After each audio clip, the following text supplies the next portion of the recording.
to be honest, the opportunity is enormous for every, to do the right thing, to effect real change, to be commercially successful. Actually, if you really mean it, I think that will come with it in parallel. I think that the challenge is, to me, is data, and ensuring we have a common data set to make clear decisions with. We're getting, we're working really hard on that, and working with partners to ensure that we have a clear set of data that we can make decisions with, and others can make decisions with. I think it's a much broader discussion for society globally of how you get that common set of data to allow people to make informed decisions, because it is complicated for individuals to make decisions. First, I'd answer picking up on where Stuart left off in terms of data and the importance of data. And I would definitely concur with that and say, in addition, the metrics that we use to make sense of the data is important.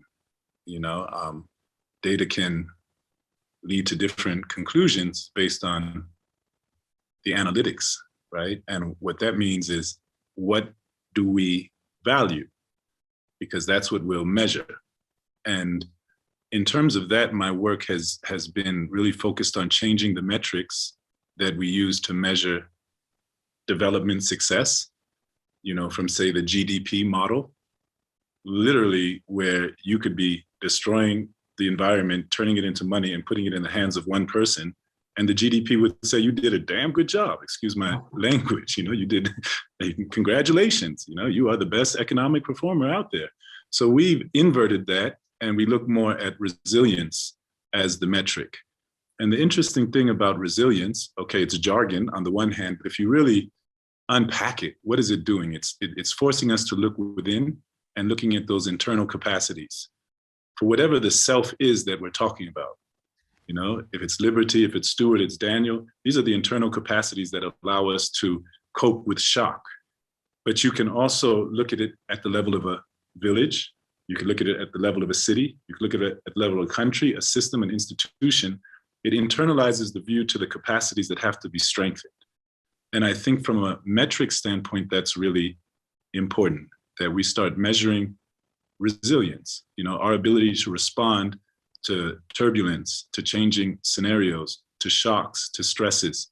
And the more that we adopt a common language around that, the more those coalitions can be easily facilitated.